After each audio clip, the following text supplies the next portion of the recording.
Pues es que la rusa la preparé para la mesa del miércoles. Pero si quieren lo leo, la aviso. Está bien, está bien.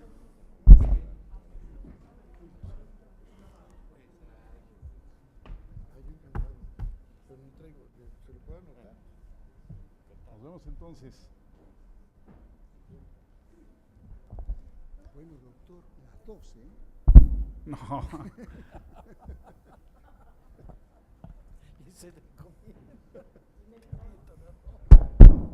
Buenas, pues abusando de su confianza y aquí platicando, de verdad no nos ponemos de acuerdo, pero para continuar con el tono de la mesa, voy a leer, no voy a leer, no traigo preparado texto debidamente redactado, sino traigo un esquema.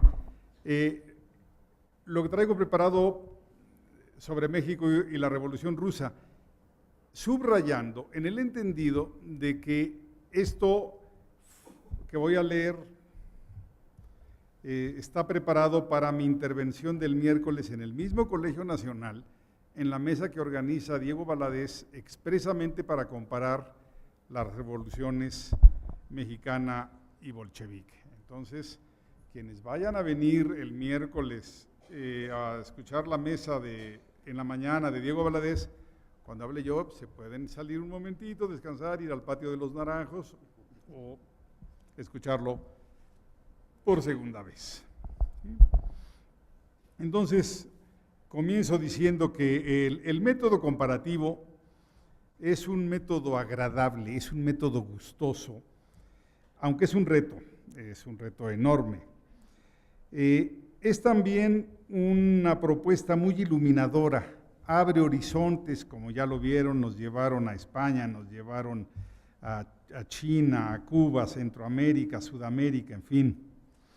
Pero también es un método riesgoso, porque es muy difícil comparar lo que aquí ya varios colegas señalaron como incomparable. Pues sí, en principio sí.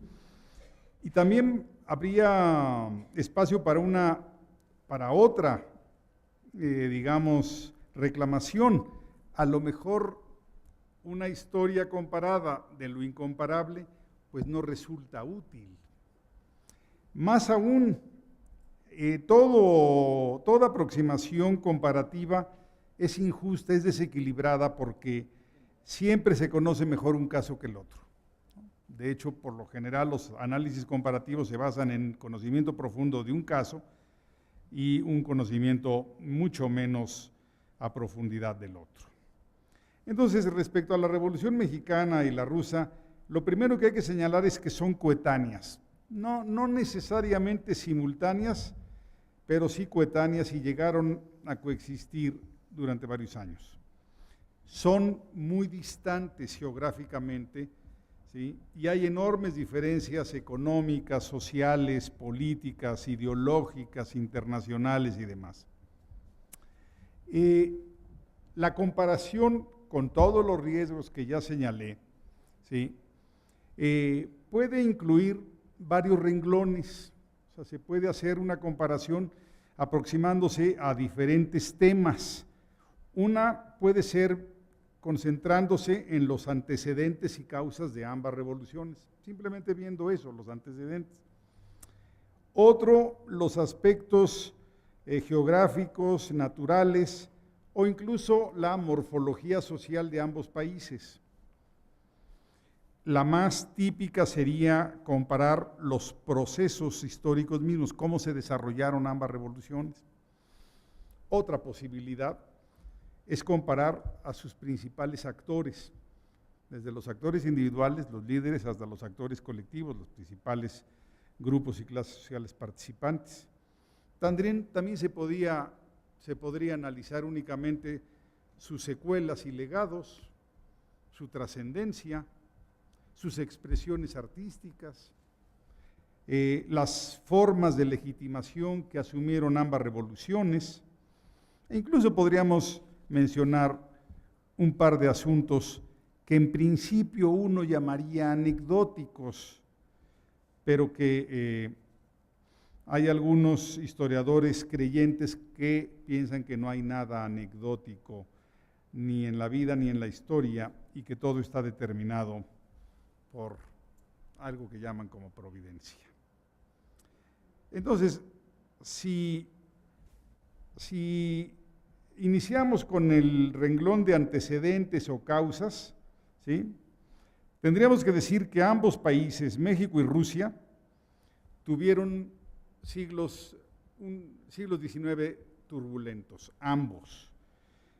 Pensemos en Rusia, por ejemplo, comenzó su siglo XIX enfrentándose a Napoleón, las invasiones napoleónicas, y terminó ese siglo XIX, bueno, poquito más, poquito menos, con la Revolución de 1905.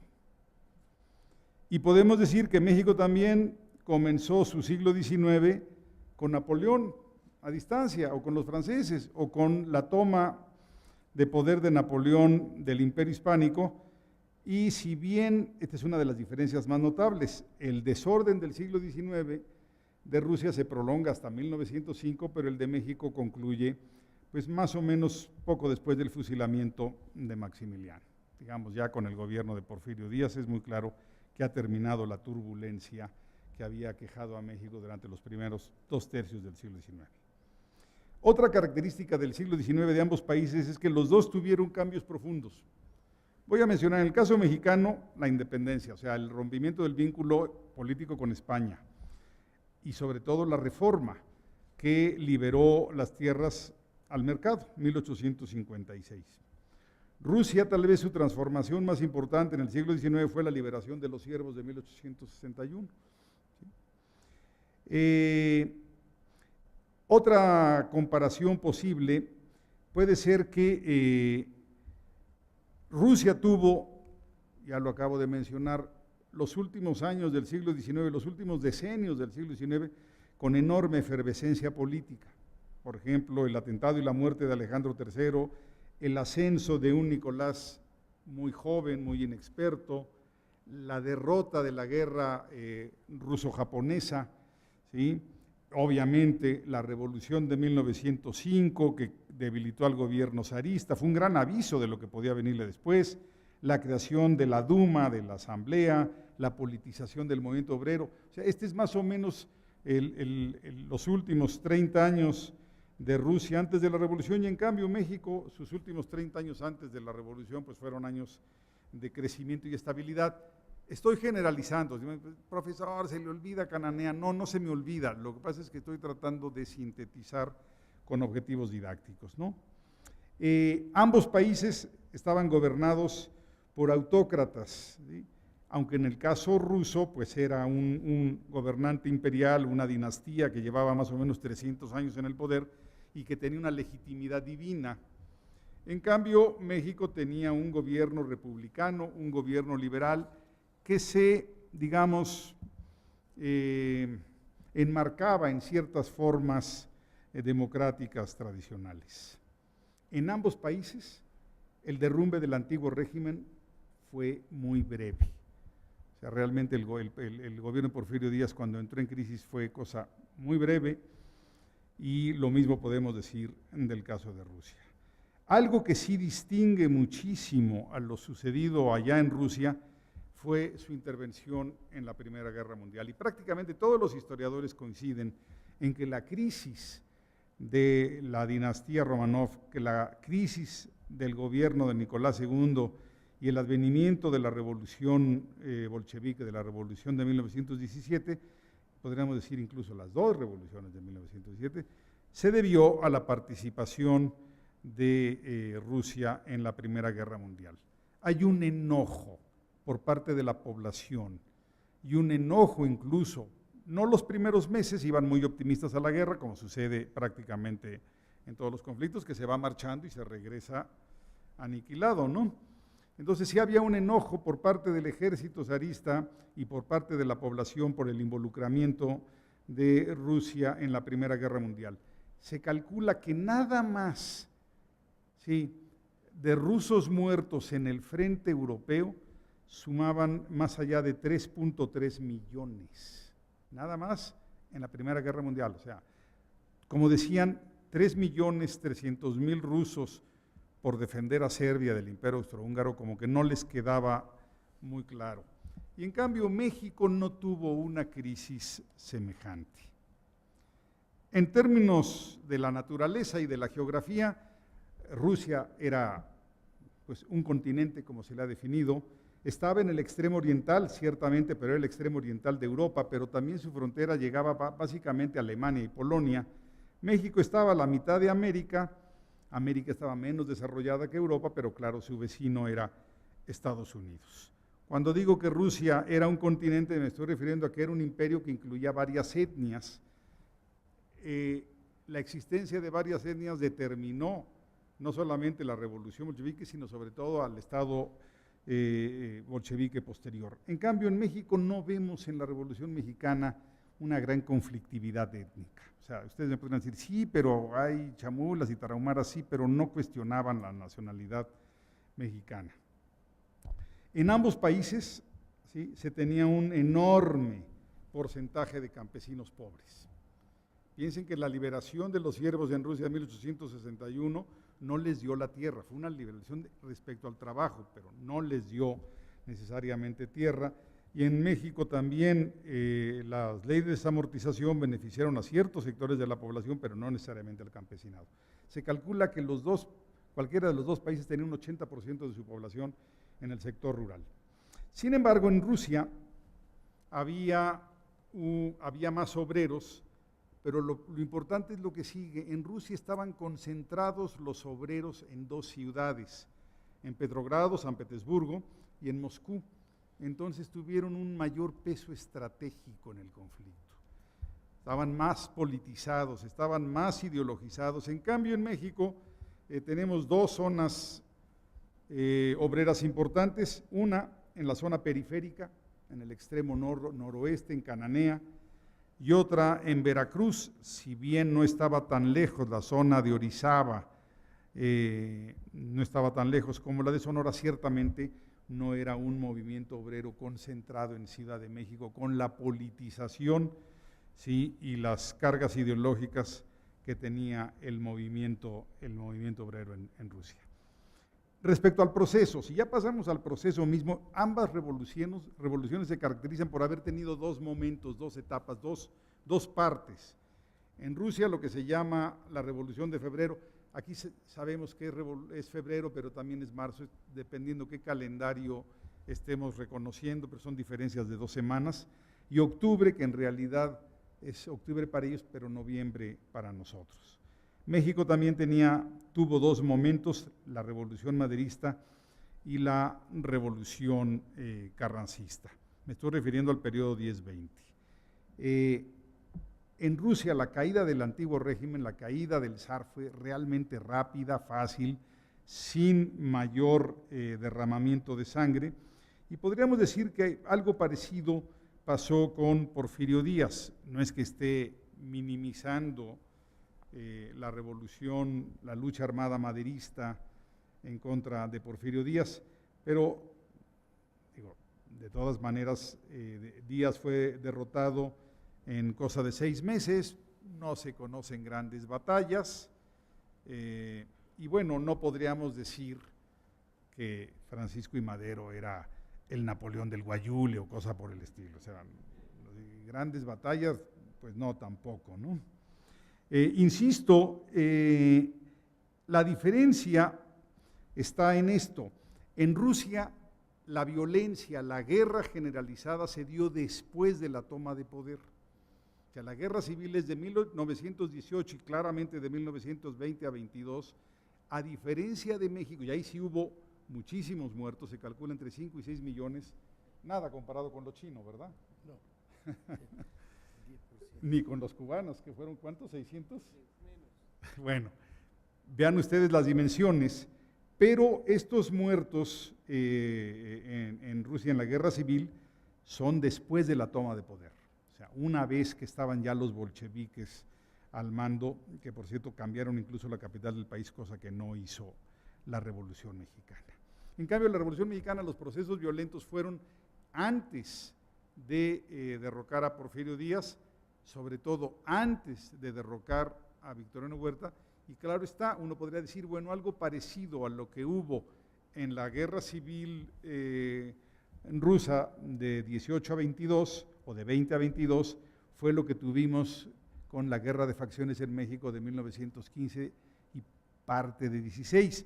Sin embargo, la guerra civil en Rusia estaba más caracterizada por un ánimo contrarrevolucionario, los ejércitos blancos, y yo de ninguna manera pensaría que en el caso de la Revolución Mexicana, en la guerra de facciones, se da ese ánimo contrarrevolucionario. Repito, tal vez la diferencia fundamental para mí es la Primera Guerra Mundial.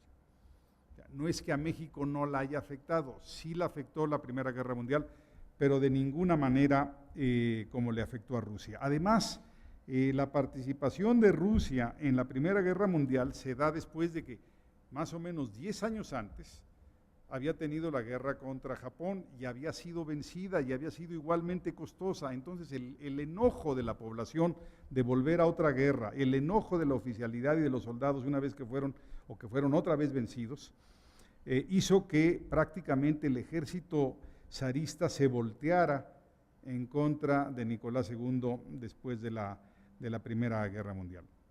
Además, Nicolás II había ido al frente, estaba encabezando a los soldados rusos en la Primera Guerra Mundial, con lo cual generó un enorme vacío de poder. Se quedó al frente de Petrogrado, de San Petersburgo, su esposa Alejandra, apoyada por el célebre Rasputín, ¿sí? Esto definitivamente en México no lo tuvimos. ¿Qué fue lo que sucedió en Rusia? Bueno, esto que llamamos febrero-marzo de 17, Nicolás II al frente de sus soldados en la Primera Guerra Mundial, pues generó huelgas en las ciudades, amotinamiento de los soldados, abdicación por parte de Nicolás II y el ascenso al poder de Kerensky. A Kerensky lo voy a mencionar 2 veces nada más, ya lo mencioné una, la segunda es esto: cometió el error de permanecer en guerra. En lugar de retirar inmediatamente a los soldados rusos, ¿sí?, temió la presión internacional del Entente y decidió permanecer en guerra básicamente con Alemania, y eso no se lo perdonó ni la población rusa ni los miembros del ejército.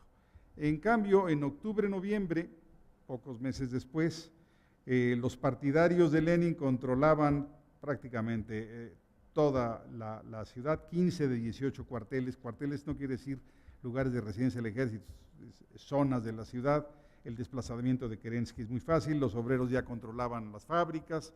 Y bueno, lo que hace el nuevo gobierno, el gobierno bolchevique, inmediatamente es una estrategia política muy criticada por algunos, pero a mi modo de ver absolutamente atinada, decretar la paz con Alemania y el regreso de los soldados rusos a sus territorios. Muchos de esos soldados rusos que regresan, sí, van a tener inmediatamente disponibilidad de tierras, que fue otra de las cosas que ofreció el nuevo gobierno bolchevique para estos soldados que regresaban. Él sí les dio tierras, a diferencia de la liberación de la dinastía Romanov, que a mediados del siglo XIX no les había concedido tierras. Para que vean otro tipo de diferencias, en México, por ejemplo, ¿sí?, el grupo más radical fue el de los magonistas, a los que yo considero ingenuos políticamente. Si uno ve las comunicaciones de cómo preparan la rebelión de 1908, la única palabra que se me ocurre para describirlo es enternecedora, ¿no? Estaban totalmente infiltrados, ¿no? Entonces, por ejemplo, para decir mándenme fusiles y bolas de cañón, en sus documentos decían, les voy a mandar unas varas y unas sandías muy grandes y unos melones. O sea, eso estaba detectado por la policía porfirista evidentemente. En cambio, los bolcheviques eran de una astucia política tremenda, una gran capacidad organizativa, años de experiencia en la clandestinidad. Uno podría decir, sí, los Flores Magón también tuvieron años de clandestinidad, la verdad, pocos meses, porque se fueron al exilio, donde tuvieron otro tipo de represión, pero de ninguna manera, sí, la dureza del caso ruso. Ambas revoluciones fueron jacobinas. cada una con su respectiva iglesia. La Revolución Mexicana más de campesinos y la Revolución Rusa compuesta básicamente por obreros, soldados desmovilizados y pobres de las ciudades. La Revolución Rusa, estoy terminando la parte del proceso, tuvo una vanguardia revolucionaria muy, digamos, capaz, muy hábil en el manejo político, que es el Partido Comunista, el Partido Bolchevique, y de ninguna manera podemos atribuirle al ejército constitucionalista esa capacidad política. Si nos vamos a los actores, perdón, dije que iba a mencionar a Kerensky 2 veces, pues ya me tocó la tercera. Hay gente que insiste en decir que Kerensky era similar a Madero. Bueno, Madero efectivamente era moderado, progresista, republicano, demócrata. Kerensky, dígase lo que se diga, pero era un menchevique. O sea, y no era precisamente pues, un hombre que pudiéramos considerar de la élite, ¿no? El liderazgo de Carranza era un liderazgo también moderado y no comparable ni al de Lenin ni al de Trotsky. Y ya que hablamos de Lenin y Trotsky, estos eran intelectuales de gran formación política, gran formación ideológica, y en cambio Villa y Zapata, nuestros principales líderes populares, pues eran prácticamente analfabetas. O sea, les había costado, era un aprendizaje tardío. Zapata sí aprendió antes, pero supuestamente Villa aprendió a leer y escribir en prisión en 1912, cuando estuvo aquí en prisión en Santiago de Tlatelolco, enviado por Victoriano Huerta después de alguna indisciplina en la rebelión orozquista, ¿no? Y por último, pues aquí hemos mencionado a Calles una que otra vez, México no tuvo un Stalin. O sea, eso que quede claro, esos actores no los tenemos. En cuanto a secuelas y legados, esto es lo más fácil. La Revolución Rusa creó una dictadura totalitaria. En México hubo gobiernos autoritarios, pero con formalidad democrática, y nunca tuvimos un gobierno auténticamente dictatorial. Además, la dictadura en Rusia, en la Unión Soviética, no fue una distorsión traída por Stalin. Desde sus inicios, desde la llegada de Lenin al poder, se habla de dictadura del proletariado, se establecen policías, muchos de ellos eran sobrevivientes de la policía zarista, ya desde el principio, desde muy temprano, a principios de los 20, hay purgas, en fin.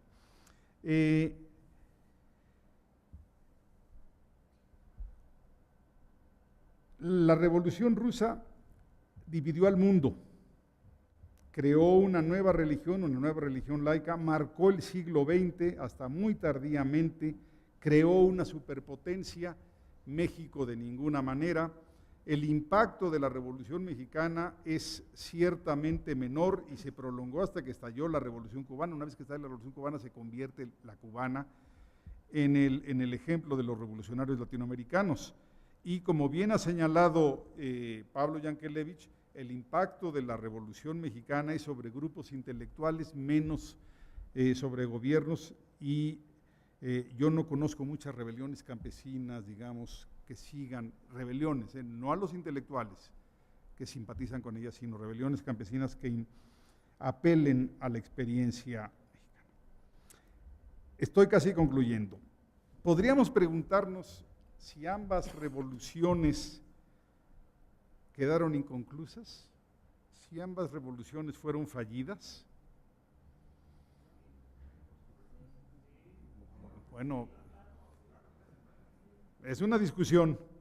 También ambas revoluciones son susceptibles de una visión tocqueviliana. ¿Qué significaría que una visión tocqueviliana? Analizar las continuidades y las herencias. Y en ambos países se habla de continuidades. En México se dice que el PRI es muy parecido al porfiriato, pero que es sexenal, y que en el caso de la Unión Soviética hay muchas continuidades y muchos rasgos del autoritarismo que había prevalecido en los años de las dinastías zaristas. En ambos casos, los centenarios, el de Rusia ha sido este año, ¿sí? En México también el de la Constitución, pero pensemos en el 2010, ninguno de los dos países tuvo centenarios laudatorios, celebratorios. En los dos había como cierto mal sabor de boca, en fin. Sin embargo, a diferencia de Rusia, en México no ha habido un ánimo restaurador.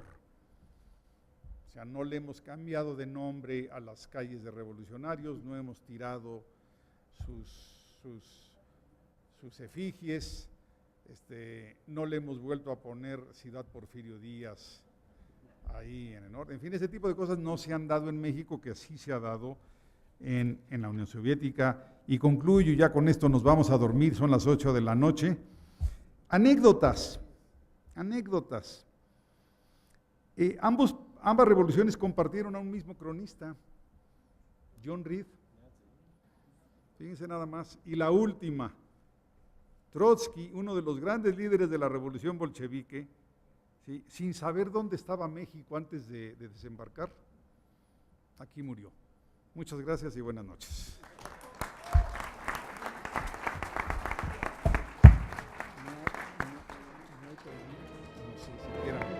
Si quieren preguntas, sí, pero ya más intervención mía no, ya es mucho protagonismo. ¿Algunas preguntas o entre nosotros? ¿Algún comentario? ¿Perdón? No, comenté que sí nos quedaba muy lejos de tiempo, pero es Solo un comentario. gran tema. Una pregunta que se hizo sobre si las dos eran inconclusas. Yo creo que todas las revoluciones son inconclusas. Claro, y todas son parcialmente fallidas. Sí. No hay una revolución que sea una obra de ingeniería social perfecta, eso no lo vamos a encontrar. La más realizada, que fue la Revolución Francesa, terminó con Napoleón. Hubo restauraciones monárquicas en el siglo XIX. ¿Algo más breve? Comparaciones al interior de la Revolución Mexicana, pero yo creo que el tono de la sesión de hoy ha sido más bien internacional, dejémoslo así. Y de verdad yo le agradezco a mis compañeros de mesa, a pesar de que han dicho que qué preguntita les eché, creo que ha sido una mesa linda y espero que ustedes también la hayan disfrutado.